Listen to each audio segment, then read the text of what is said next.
Okay, Assalamualaikum warahmatullahi taala wabarakatuh. So this is a recorded lecture for chapter 10, that is inventory management. If you want to refer to your textbook, that would be from chapter 12, page 520.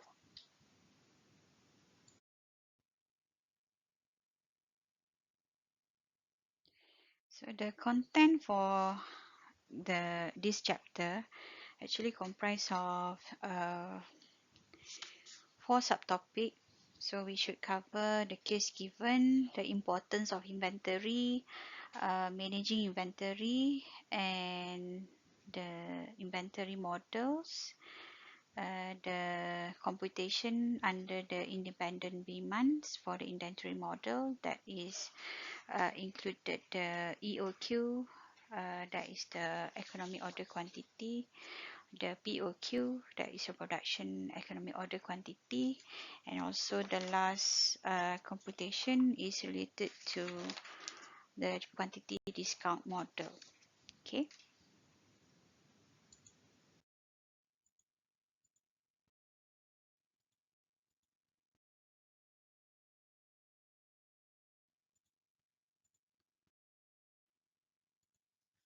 So a little bit on the case given. So in this chapter, basically they are talking about the one of this company, Amazon.com, that owned and also founded by Jeff Bezos. Uh, Founded in 1995, so intended to become the virtual retailer, but there's a issue related. So they decided to change a little bit on the business model.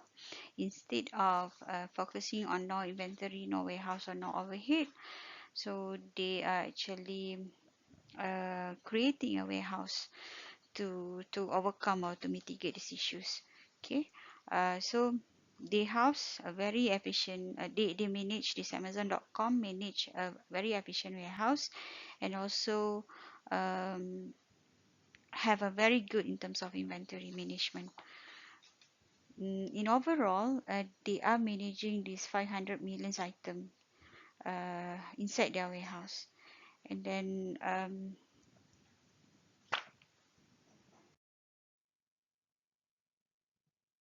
Amazon also, what are the practice that been implement there inside their warehouse is every order is been assigned through the computers and directly to the closest distribution centers that has the product available.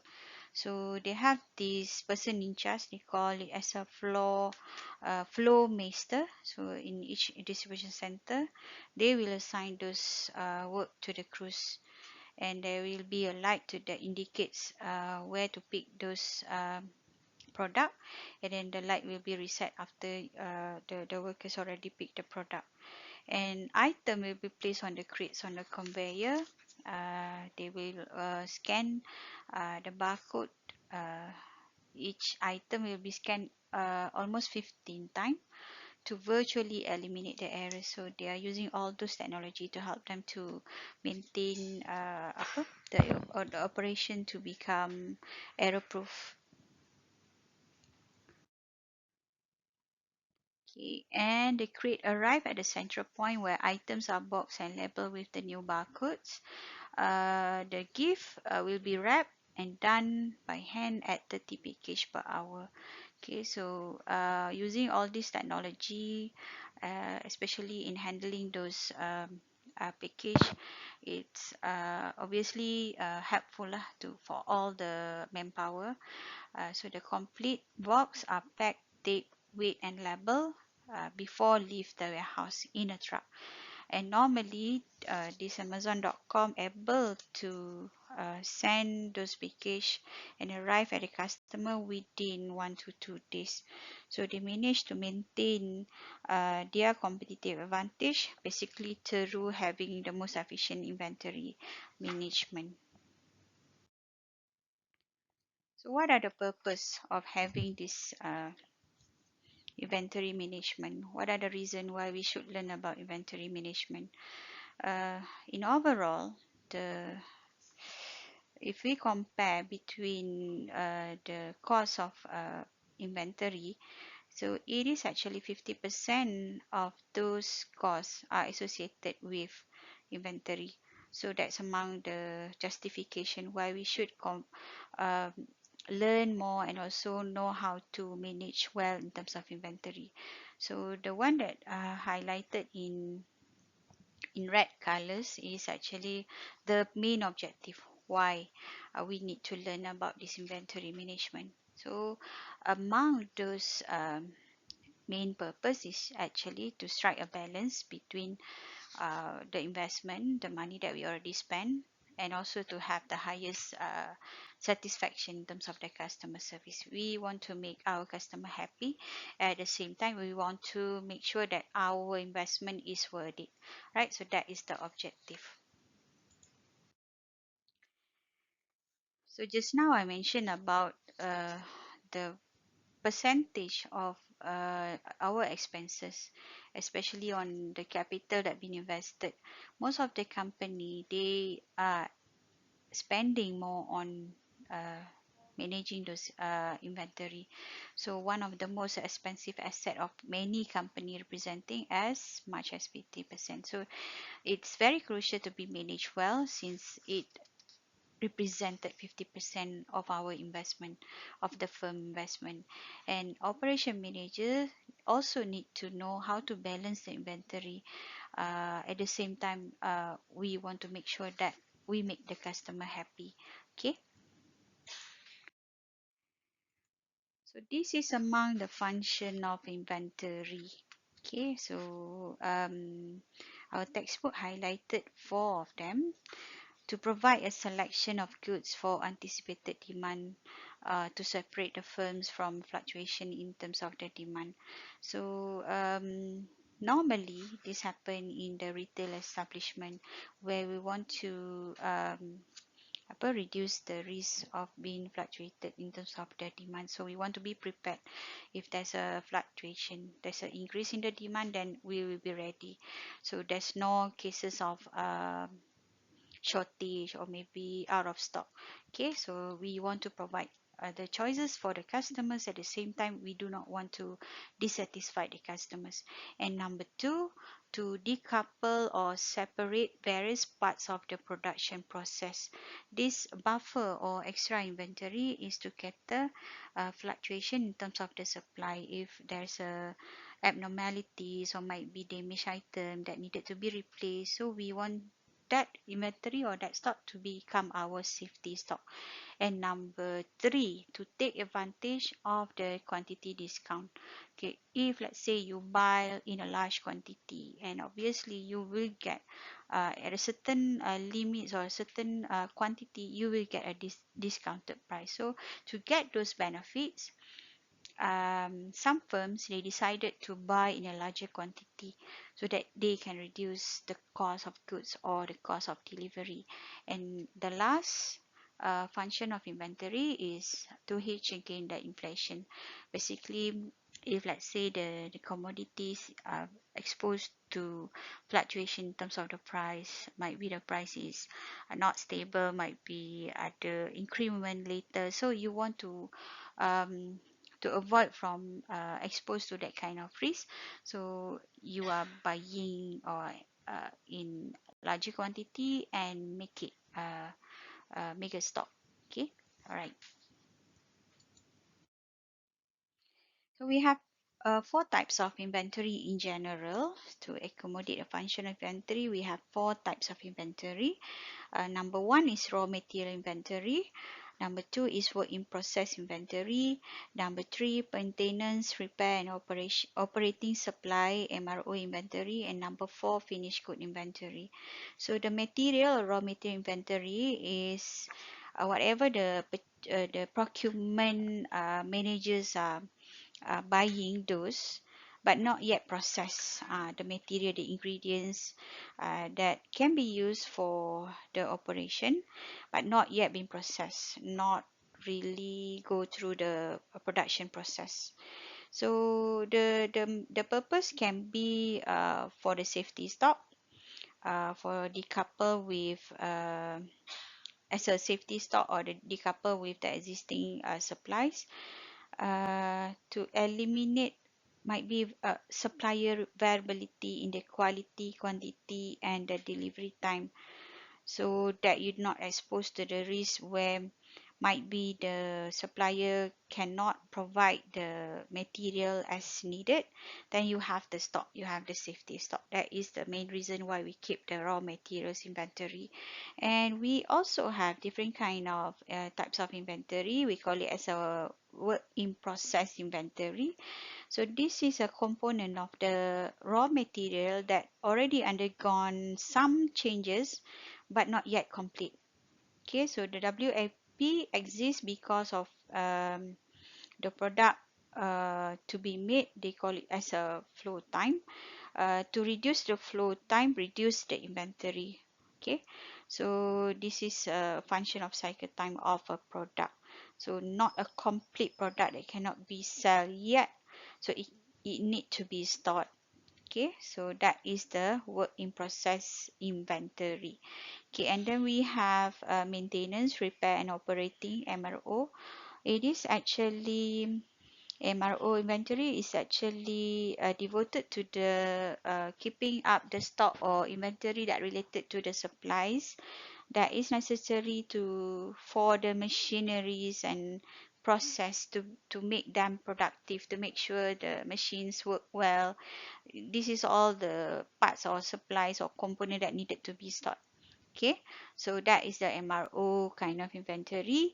And we have the last types of inventory, that is finished good inventory. This is a complete set of a product waiting to be shipped out to the customers. So normally this product is being inventoried is because of the might be the future demand is a bit fluctuate or unknown. So you keep the inventory, you keep the stock, so that you be prepared for the demand fluctuate. All right.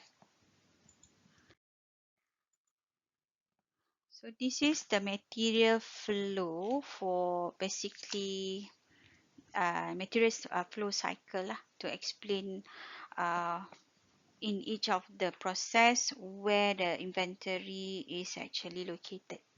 Okay, from the input, wait for the inspection, wait to be moved, the move time, wait to queue for the operators, setup time, run time, and the output. So when it is being waited for the next process, then it needed to be stopped, it needed to be kept under the inventory. So there's a possibility for you uh, to have those inventory inside your premises. Okay, right? So how to manage inventory? Okay, so in this section, there's two component in such a system of managing inventory. So you have to explain or maybe understand how inventory item can be classified. So they call it as a ABC analysis. And secondly is to know how accurate inventory record can be maintained. So in managing inventory, there's only two concerns that you should know. Okay, how inventory item can be classified, and number two, how you want to maintain accurate inventory record. Okay, so we go first to the ABC analysis. So since there's no computation related to the ABC analysis, we will not go in detail on the computation part. But you have to know this is a system, or this is an analysis that you can use to do a classification on your stock or on your inventory. Okay, so there's three classification that you can use that divide those inventory into three classes. It is actually based on the annual dollar volume. Kalau kita in Malaysia, we are using the ringgit Malaysia, minus not minus, multiply with the volume. So class A categories of items should have the highest annual dollars times the volumes. Okay, so when you times the value in monetary times the volume, then you got the highest. Then it should be categorized under A, class A, and class B would be the medium in terms of the annual dollar times volume.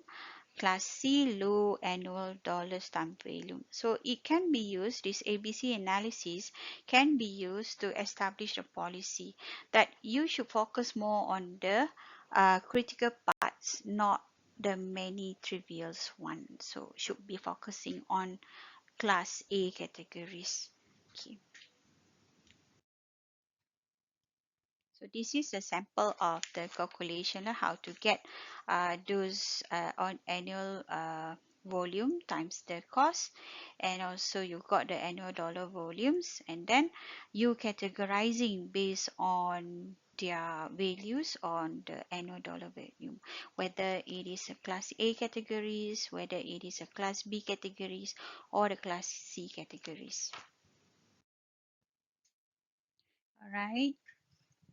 So through this ABC analysis, basically the scholars suggested that we apply this application of Pareto principle that been proposed by the Wilfredo Pareto in 19th centuries.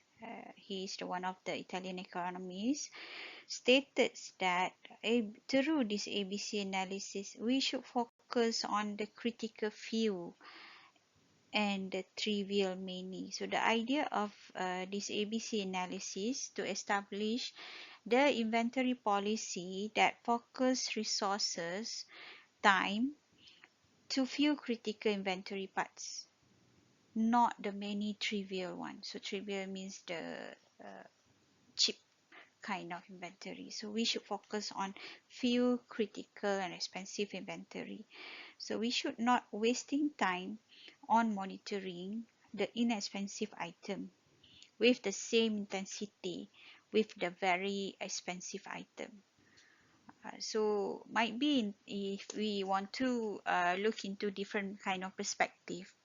So if you manage item that is actually lot more item that, or maybe incident that happen within the A category, so you will lose a lot. So that's why they suggested to have few item related to classify under A, moderate item that classify under B, and larger item that classified under C. Okay, because C is considered the inexpensive item of inventory that should not be the main focus. Okay, other kind of determinants that you also have to consider when you want to decide whether this item should be classified under A or under B or under C categories is, among those is actually in terms of the cost of shortage and also holding costs, whether it is high or moderate or low, anticipated engineering change related, delivery problems or quality problems that also indicate or dictate whether this item should be upgraded to the higher classification or not. Okay, so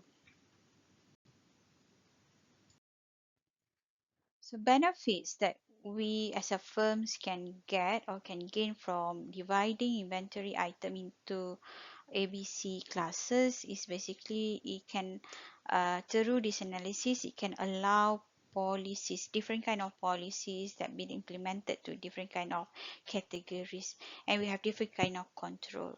So the policies employed may include: number one, more emphasis on the supplier developments for A items.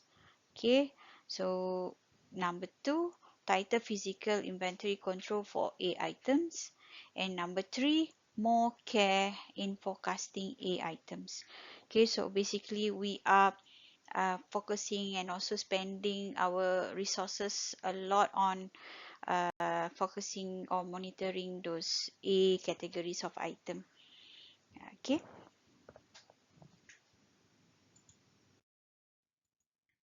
we move on to the record accuracy. So this is a second important component in managing inventory, to make sure that we have accurate inventory record and maintain that accuracy.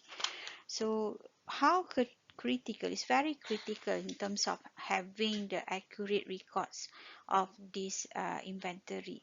So it's basically uh, the the main sources for the production and also the inventory system.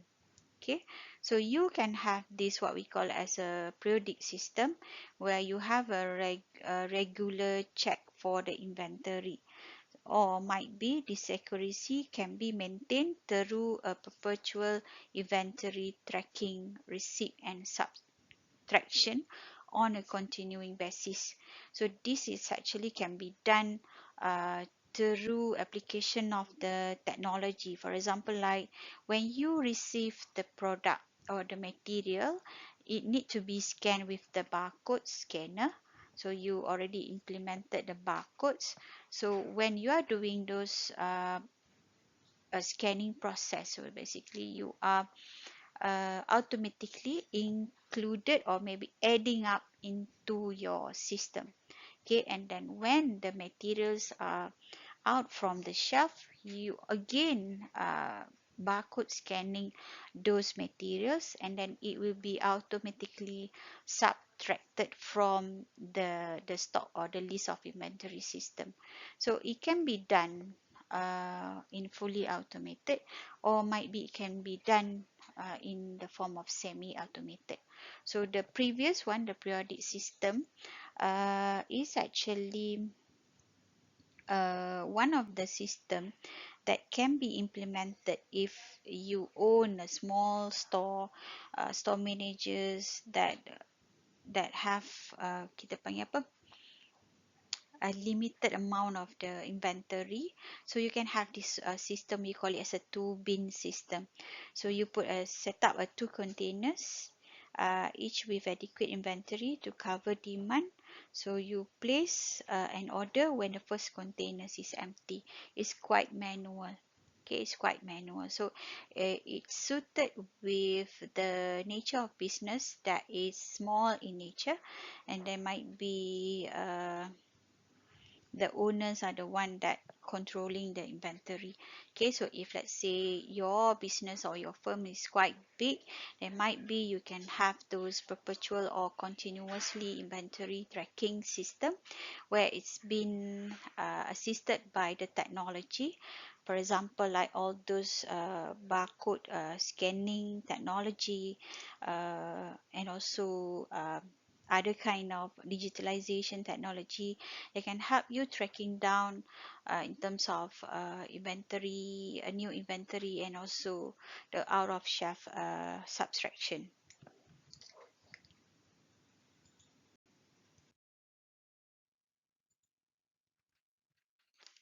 So this is another elements, or maybe the things that needed to be alert with regards to the record accuracy.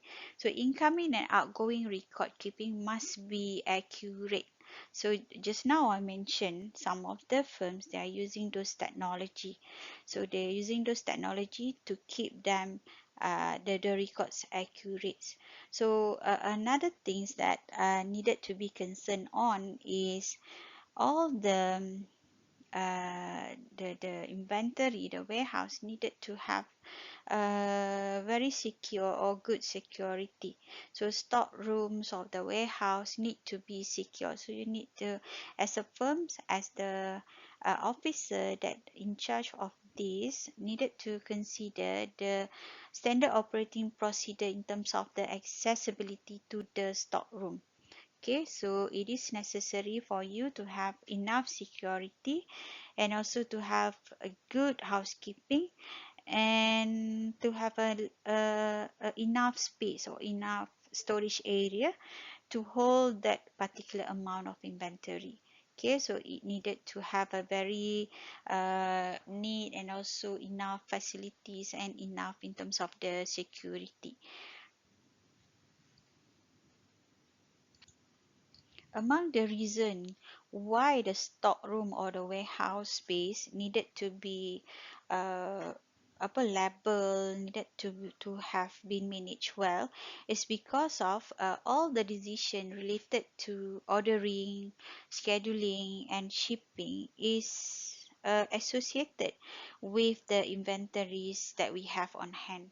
So we need to have those accurate inventory so that we can make a better decision.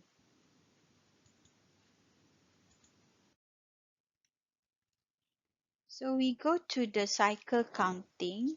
That also one of the process that happen when you are managing the inventory.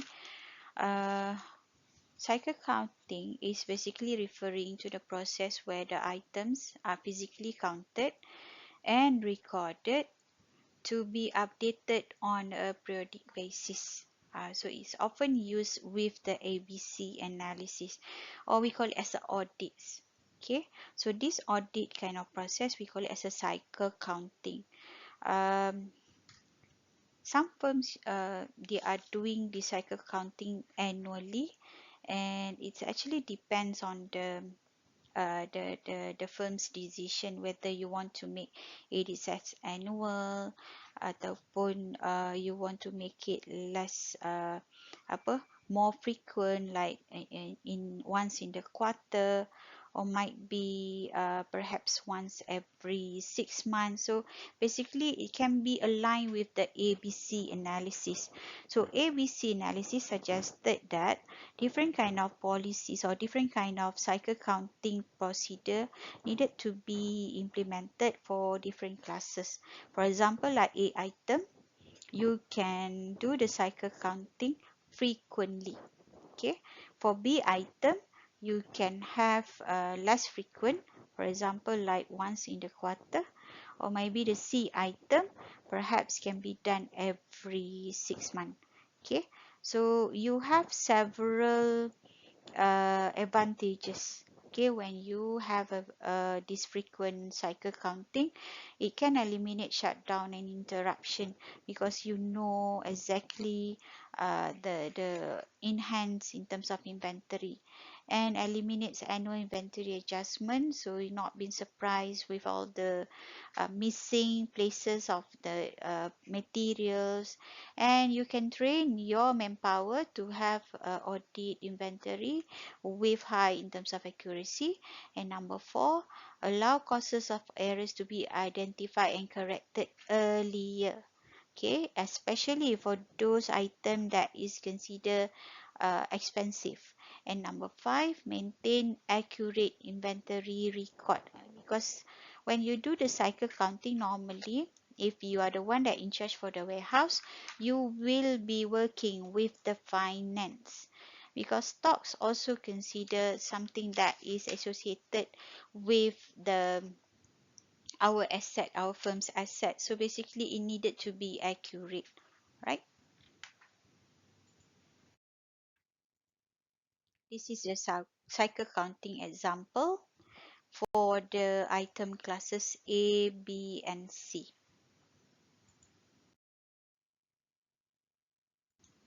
With regards to the control of service inventory, so we before this we are talking about the inventory related to the product that is tangible. So the same actually highlighted should goes to the services. It can be a critical component, especially with regards to the profit. Uh, the losses that we suffer due to missing inventory, or maybe damaged or stolen inventory prior to sales, we consider as the shrinkage, okay, or pilferage. Pilferage is normally referring to the uh, missing inventory related to the theft. Okay, we call it as a pilferage. Okay, so the percentage of having those incident of missing inventory, as for retail, losses of 1% of the sale can be considered as still acceptable. It is considered as a good. But losses in many store that exceeding 3% is something that is very crucial and needed to be overcome because it will impact the profitability. So having an accurate inventory accuracy and control is very critical. So let's look at the techniques to be applied for the service inventory. So since that we cannot store or keep the services, then what we can do is number one, having a good manpower selection, provide them with enough training and high discipline with regards to that. It's never easy job, especially it is necessary in the food service, the wholesales and the retail operation, where the employees or the manpower are the one that have a direct access to the consumable merchandise. So they needed to have higher integrity. They needed to be someone that we have go through the best selection process and undergone extensive training so that they can serve well and they can manage well. Number two is to have tight control on the incoming shipment. So with this regards, basically most firms they get help from this being assisted with this usage of technology. For example, like the barcode scanning that is universally barcode scanners or barcode reading that you can scan or you use those RFID system to scan all the shipment to read every incoming shipment automatically and then updated automatically inside the system. So it can tally with the purchase order and the system basically can update it automatically. So it does not any chances to get into errors ataupun to expose into human errors. And number three is effective control of all goods leaving those facility also with the assistance of technology, for example, like barcodes, RFID tags, magnetic strips on the merchandise, or through direct observation. So, if you want to apply the direct observation, you can place your person or your manpower station at the exit, okay, to do the direct observation or might be in the area where there's a potential high loss area.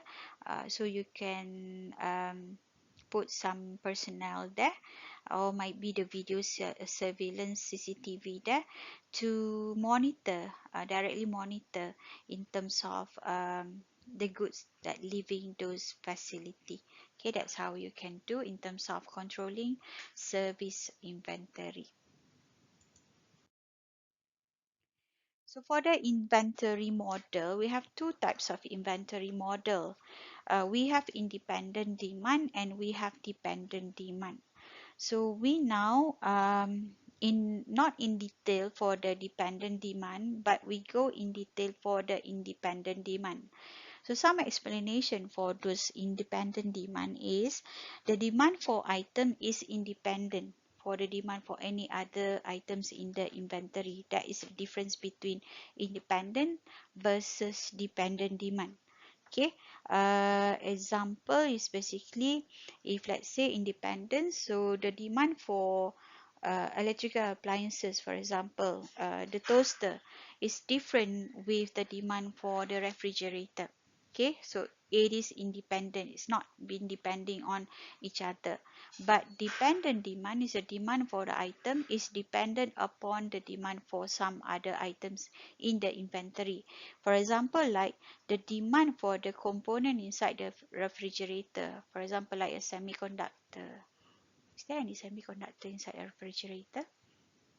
Or might be the tank that been used to store a gas for refrigerator. Okay, so it depending on the demand for the refrigerator, that is dependent demand. Okay, so for our cost information, we are focusing on the independent demand. So all the computation is related to the independent demand. So for the inventory model under independent demand, so we have three associated costs that you need to know. So holding costs are the costs associated with holding or the words carrying inventory over time. So if you hold the cost, the inventory, it means that it would expose the inventory to might be the obsolescence, it might be outdated, it might be needed to be insured, need extra staffing to handle the inventory, or maybe you have to bear all those interest payments. So that is the example of holding costs. With regards to ordering costs, this is actually associated with the cost of supplies. So you want to make orders or you want to place order, there might be you're using the form, so you should buy the form or maybe order the form. Process or the processing also takes time. Purchasing, the cost, critical support that you have to pay for the manpower, that is basically the ordering, the example of ordering cost. So when orders are being manufactured, ordering costs also exist, okay, but they are parts of the uh, what we call as a setup cost. So later in the formula, you just encounter two of these acronyms for each of these costs. H is for the holding cost or the carrying cost. S is for the ordering cost that been associated under the setup cost.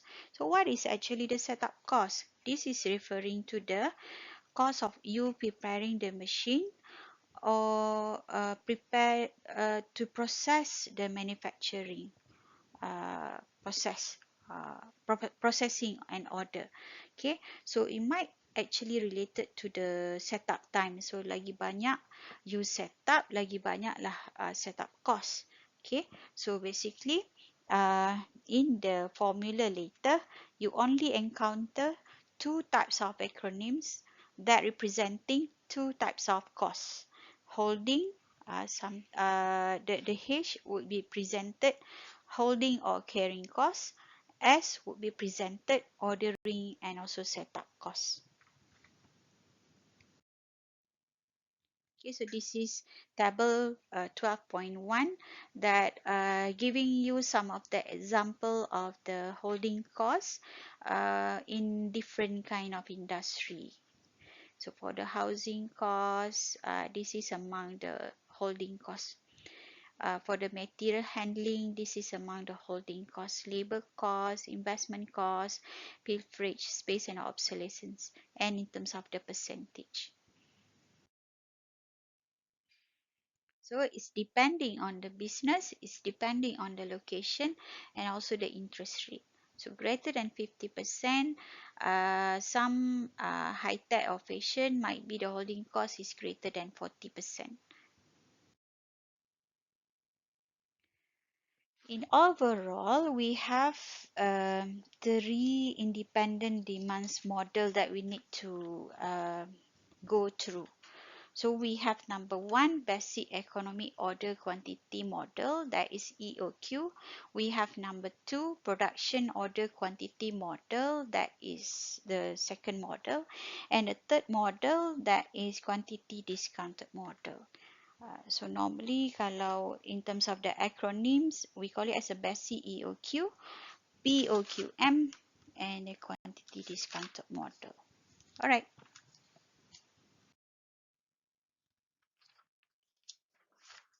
So before we go through the computation, you have to know some of the important assumption that related to the economic order quantity model.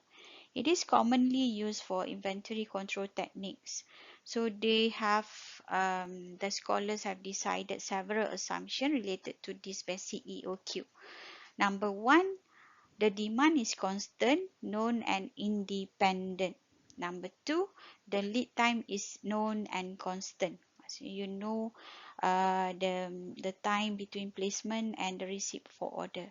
So it's constant It never change and it's known. And number three, receipt of inventory is instantaneous and complete. So inventory of order arrive in one batch at one time. Okay, and then number four, quantity discount are not possible. So this is for the basic EOQ. Although you're buying a large quantity, but in the basic EOQ, we assume there's no quantity discount. Okay, although you are buying in larger quantity. And number five, the only variable costs are the cost setting up the uh, or ordering and holding. And number six, there's no issues related to the shortage. Okay, so short stock out can be completely avoided. All right.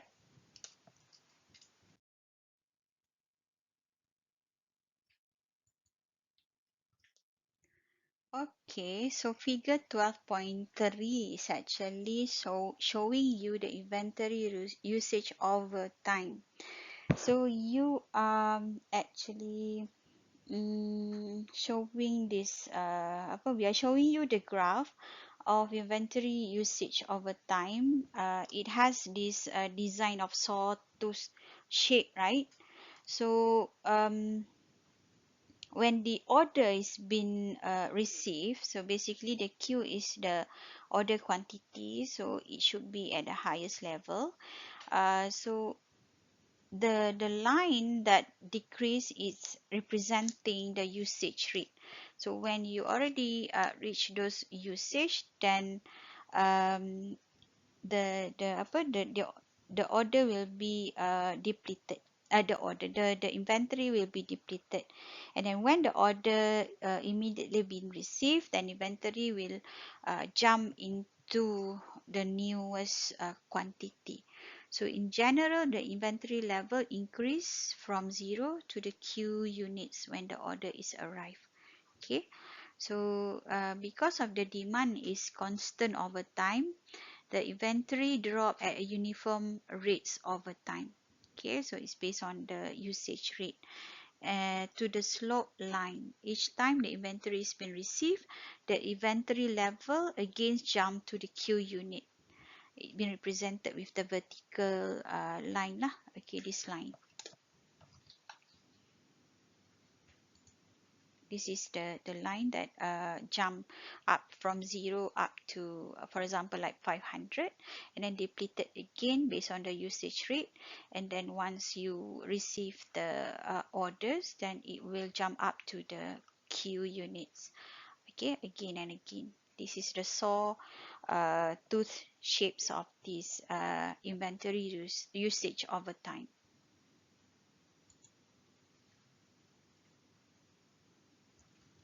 And then the average inventory on hands basically been represented by the Q divided by 2. So that is the average inventory on hand. Okay.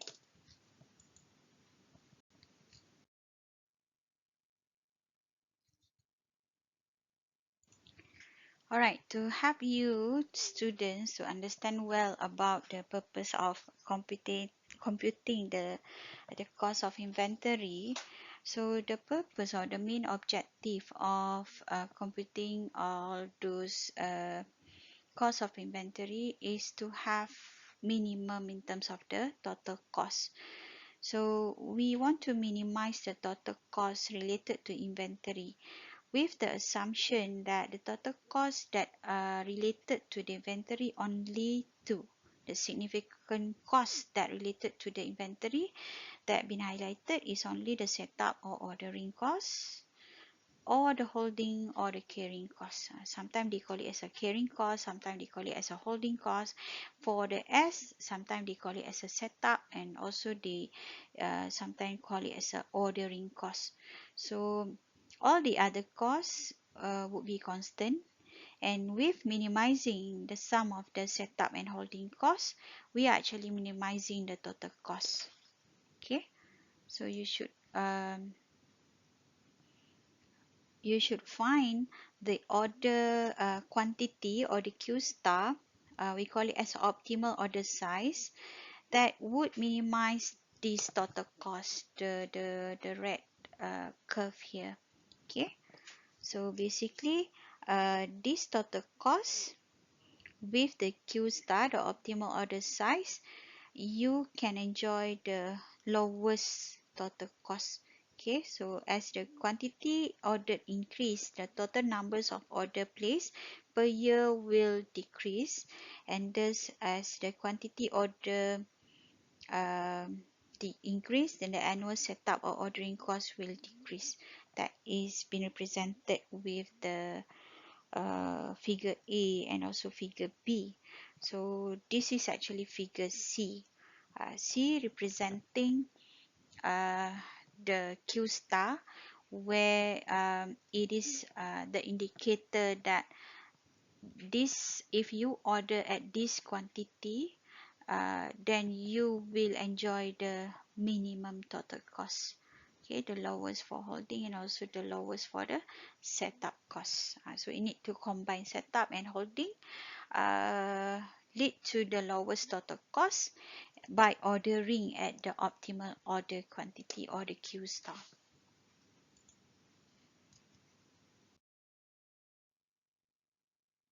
Okay, so this is further explanation related to those. So you want to use this Q star as the order quantity, because the reduction in these two costs, the cost of setup and also the carrying cost, is related to the minimum total cost. Okay, all right. So this is the formula. So I will skip how they go to the formula, but I will explain to you what the acronyms is. Q is actually referring to the numbers of pieces per order. Q star is the EOQ that we would like to compute. The D is actually the annual demand. Annual demand. So in a big capital letters of D, it represents the annual demands in unit for the inventory item. S is the setup or ordering cost for each order. H is the holding or carrying cost per unit per year, right?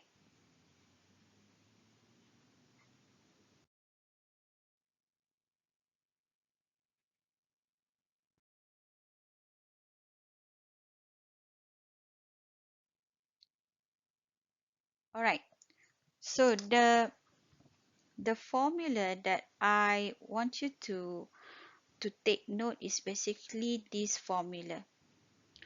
This is the formula that you should take notes. This is the formula for the basic EOQ to compute the Q star, the optimal numbers of order for the basic EOQ. So to compute the Q star, you have to compute 2 times D times S divide with H square root. So 2 times demand, annual demand, times setup cost divide with holding cost square root, then you get those formula, and then you get those answer. All right, so this is the example. Okay, the example. Okay, so this is the example 3 given to for explaining about the basic EOQ.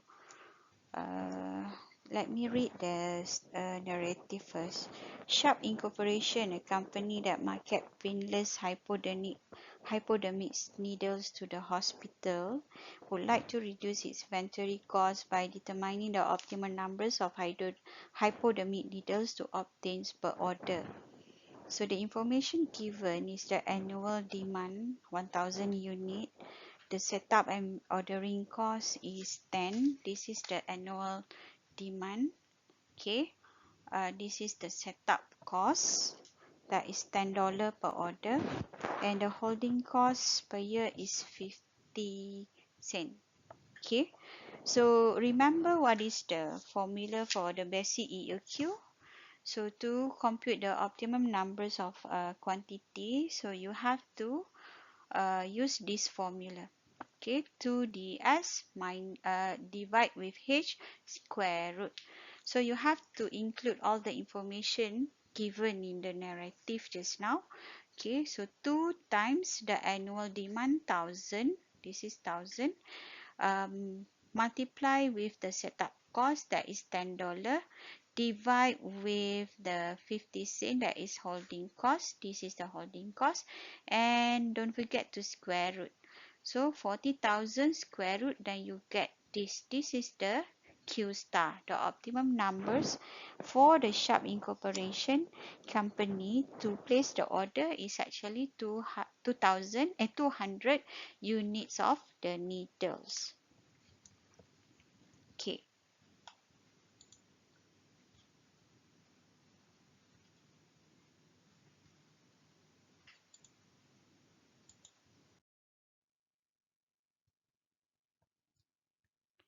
So inside this basic EOQ, sometimes you've been asked to determine the expected numbers of order placed during the year. So when you've been asked to do that, so you have to refer to this formula.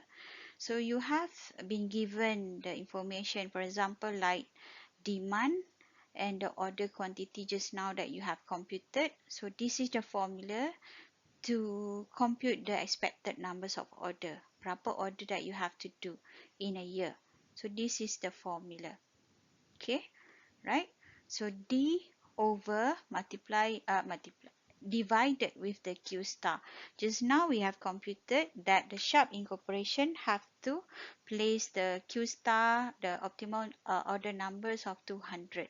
So we know that the demand is actually how many per year? The annual demand 1000. So divide with the Q star 200, then you have to place 5 orders per year. Okay, all right. Then beside from being asked to compute the expected numbers of order, sometimes you've been asked to compute the expected time between orders or the gap between the orders. The might be the information you've been provided with these numbers of working days. So this is the formula that you have to refer to if they ask you to compute the expected times between order, how many the gaps. Okay, represented with T, then you have to use the information numbers of working days per year. So for this case of Sharp Incorporation, you can refer to example 4. Uh, they tell us that this company are working 250 working days per year. So we are using this information, divide with, just now we got how many orders that you have to place? 5. So 250 working days divide with the 5 numbers of orders, then you got the gap of 50 days between orders, right? Okay. And then this is actually how to compute the total annual cost. Okay, so total annual cost, if let's say the product cost is not being given, then you should use this formula. Okay, so this is the formula for computing the total cost. D is the annual demand, the divided with the Q. Q is the Q star just now. Okay, S is the setup cost plus Q is the Q star, divide with 2 times with H. H is the holding cost. So input all those figures inside these formulas and then you can get the answer. That is 100. Okay.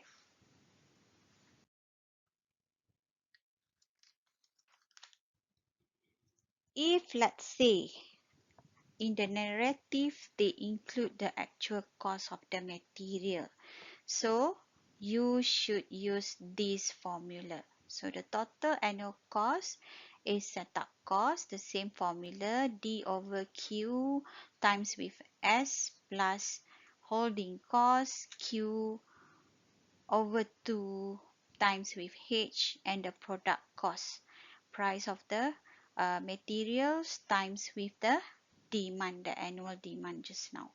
Okay, so use this if the actual cost of the material is provided.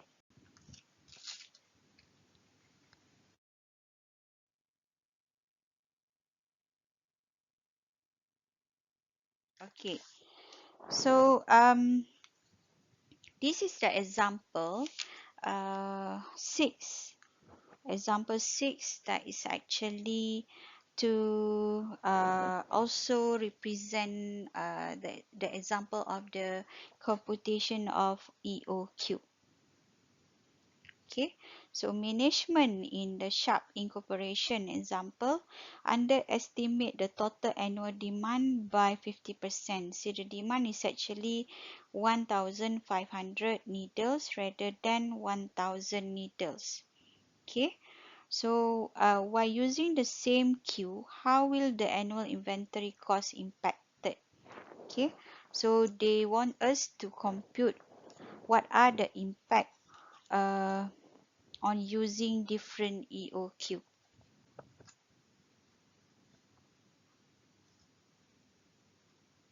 So what you should do is, it is actually uh, to compute the total annual cost with the wrong EOQ. Okay, and then we will recompute the cost with the correct EOQ.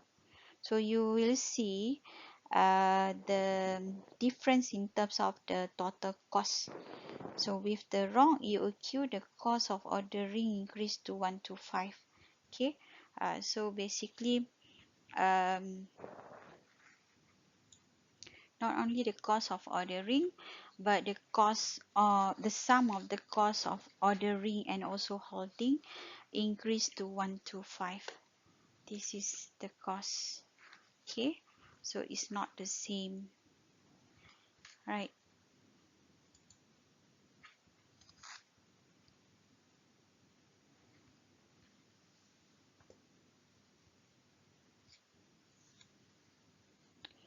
So when you change using the EOQ that is accurate, then you can have lower in terms of total cost.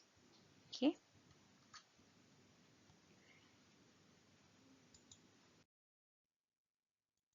all right. So inside the basic EOQ, sometimes you've been asked to do the reorder point. So EOQ is answering the question that related to how much question. The reorder point is telling you when to order. So the information that necessary for you to know is the lead time, or being represented with the L. Okay, so ROP is representing to the reorder point. This is the computation, this is the formula, demand per day times with the lead time. Okay, so if let's say you don't been provided with the daily demand or demand per day, you only been provided with the annual demand, that is the capital D. So you can have it computed first to get the value for this demand or daily demand by actually divide with the annual demand with the numbers of working days per year. Okay, so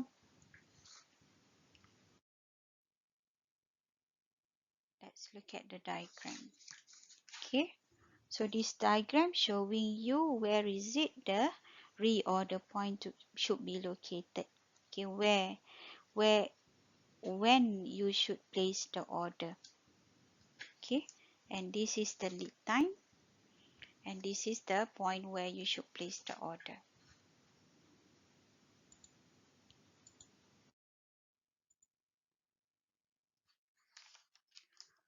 Okay, this is example 7 in page 534. Apple Store has a demand. This is the annual demand, the big D, um, nampak, per year.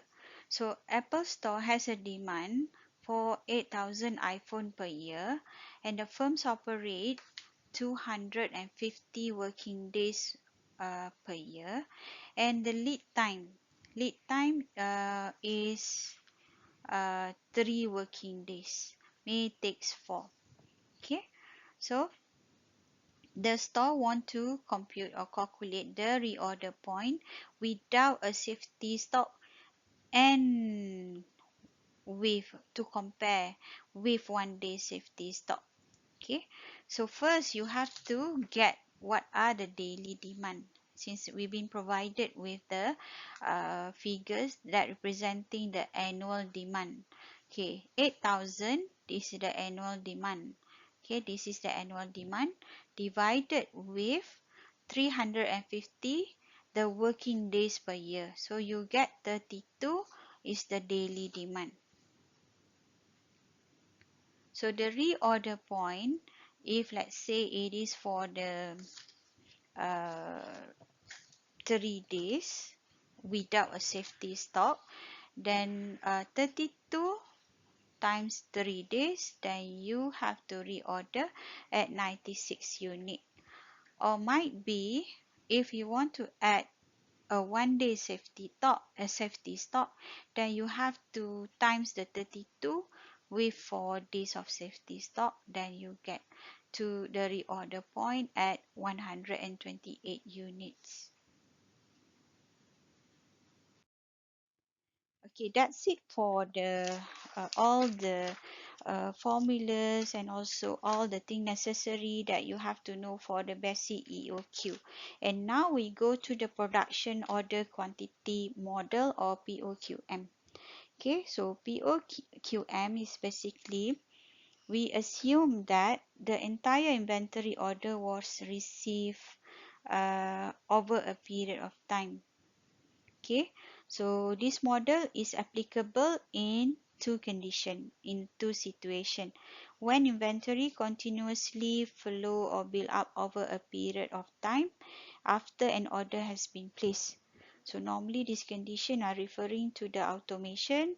We are using the machine and we cannot easily quantify exactly how much inventory that we have. Okay, because they said that the flows is built up over a period of time and once the order are being placed. And second condition is when units are produced and sold simultaneously. Okay, so it's not easily being quantified. So under these circumstances, we take into account the daily production or inventory flow rate and daily demand rate. Okay, since cannot be easily quantified manually, so we are considering using the figures related to the production rates and the daily demand rates. All right.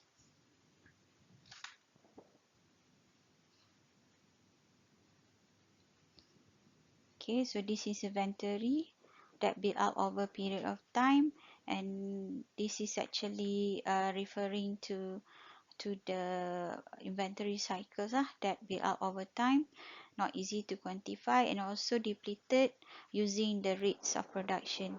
Okay, so demands of the part with no production, only usage. Ini usage lah. So when the order is being placed, it will build up and then automatically they can depleted over time. Okay, so it's not easy to be quantified manually, so you can use production order quantity model.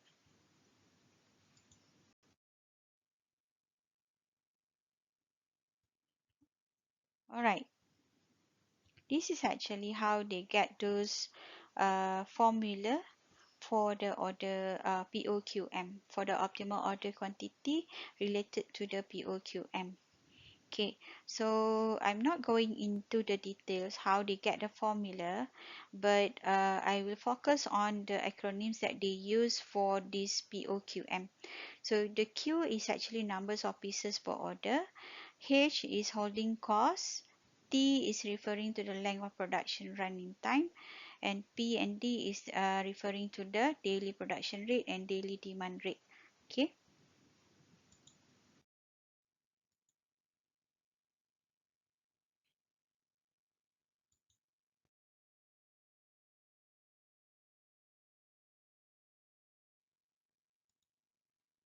Alright, so the one that you should focus on is basically this formula.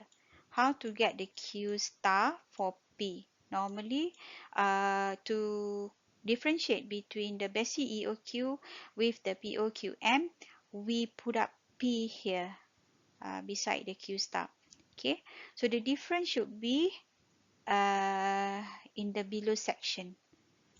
Okay, so upper section doesn't have any difference with the basic EOQ.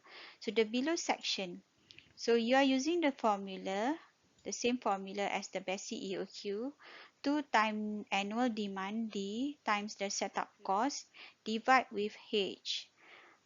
In the bracket, 1 minus D, daily production rates, divide with P, daily uh, D is daily demand rate, P is the daily production rate, square roots.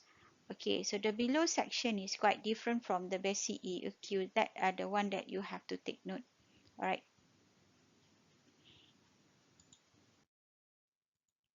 So let's look at the example for the POQM. Example can be read in page 536. Naden Manufacturing Incorporation make and sell specialty wheels for the retail automobile aftermarket. Naden forecast of its wire wheels is 1,000 units next year. So this is the demand lah. Okay, the annual demand with the average daily demand of 4 units. So they already presented you the daily demand, that is 4 units. And then however the production process is most efficient at 8 units. This is the P, the small p. So the company produce 8 per day but use only 4. They highlighted again. So the company want to solve for the optimum numbers of unit per order. So they ask us to compute the optimum numbers of order, the Q star, the Q star P. Okay, so gather all the cost related, all the cost information related. Okay, so just now they mentioned about what are the setup costs, what are the information, the holding cost. So they provided all this, and then use this formula. Okay, the Q star P equivalent to the 2 times D times S divide with H in bracket 1 minus D over P square root. So 2 times 1,000 times S setup cost is $10. Divide with 50 cent in bracket 1 minus 4, that is actually the daily demand, over 8, the daily production, square roots. So you get this is as a quantity, optimal quantity in the POQM. So you should order this quantity, right? Understand? Okay. So we go to, all right. So in the case, if let's say they're not giving you any daily production rates or any um, daily demand rate, so they just giving you both in annual, so you still can compute the formula by using this formula. So the upper parts would be the same, this one would be the same, but the difference should be on the formula in the below section. We are using the annual demand rate over the annual production rate, so 1 minus this part. That would be different lah if the information or in the narrative doesn't give you the daily production rate or the daily demand rate, right? So if let's say they give you that particular information, then you can compute. For example, like they giving you the annual demand and they giving you the information, for example, like numbers of day operating, so you just can compute this daily demand, 1,000 divide with 250, then you get those. Okay, those daily demand. If let's say it's not being provided, so you don't get the information related to the daily production or the demand, then you can use both. All right. Okay, we go to the related to the discounted model.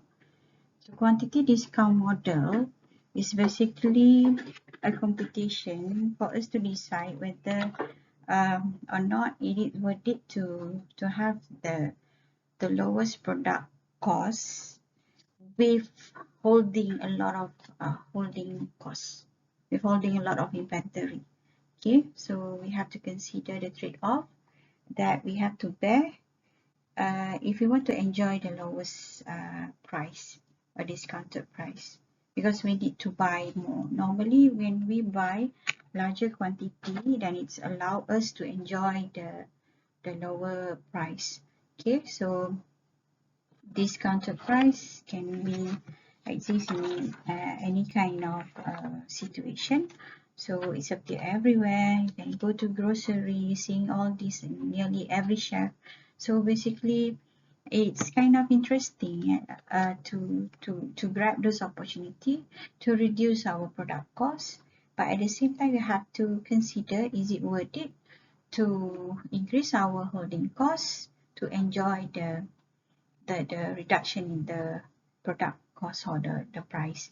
Okay, so example of this table 12.2 is actually referring to the schedules that you have to uh, it provide you how much that you should order in order for you to enjoy the discounted price.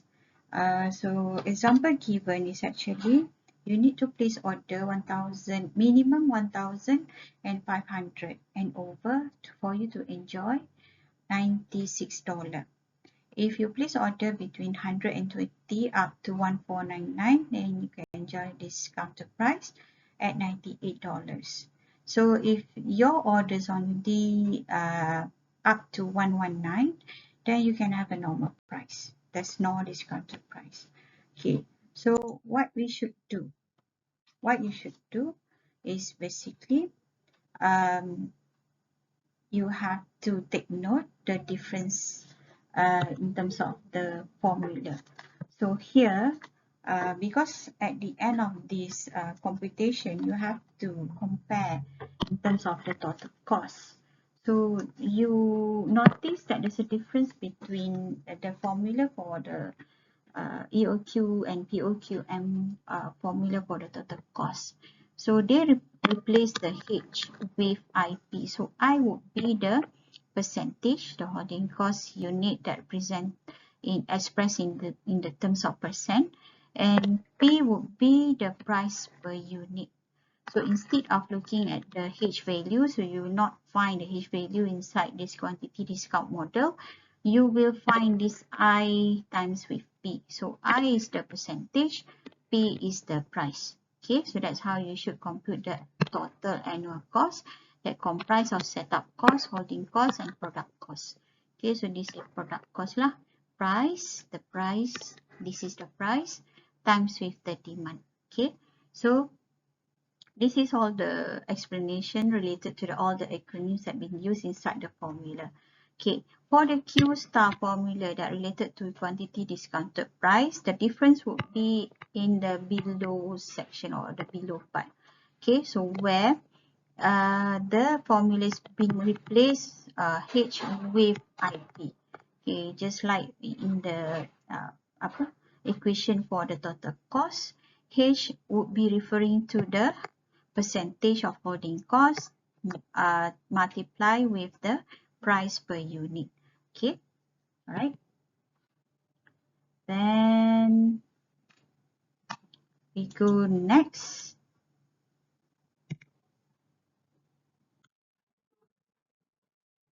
So this is the step that you have to follow in order for you to compute to complete the computation for the discounted model. So you start with the lowest possible purchase price. Just now we have $96, right? So start with the $96, get the Q star, okay, to find the first feasible EOQ. So if let's say it's not feasible, then continue with the second price, that is $98. Continue until you find the most not the most the feasible one, the feasible EOQ that allow you to enjoy the discounted price. And then later you have to compute the total annual cost for each of the possible EOQ that you have selected. Okay, right. All right. So this is the lowest, right? The Q star for $96. So include every information. 2 times the annual demand, that is actually 5,200 times with 200, the setup cost. I is the holding cost in the form of percentage, 28%, 0.28 times with the price. This is the price. Okay, so you get this 278 drones. So is it possible to enjoy this price, discounted price of 96? No, right? Because you have to place order at least 1,500 to enjoy the price of 96 per unit. Okay, so it's not possible. So you keep computing the Q star for the second discounted price, that is $98. $98. So change this $98. You get those quantity, the optimal quantity or the Q star is actually 275. So if you refer back to the table, it's actually within the range. So that's why we say it is feasible. Okay, so it's within the range. So okay, so this diagram showing you whether the firm can enjoy the discounted price or not. Is it feasible or not? Okay, within the range of the order quantity or not, in terms of the Q star that we computed just now. Okay, so we have two possible or feasible in terms of the Q star. Okay, so we need to compare these two. Okay, we need to compare these two with regards to the total cost. So although it is feasible in terms of 275 order quantity, or we enjoy the benefits of the lowest discounted price of 96 with ordering on the minimum numbers of 1,500. Okay, so go the next slide and then we'll see what is the computation.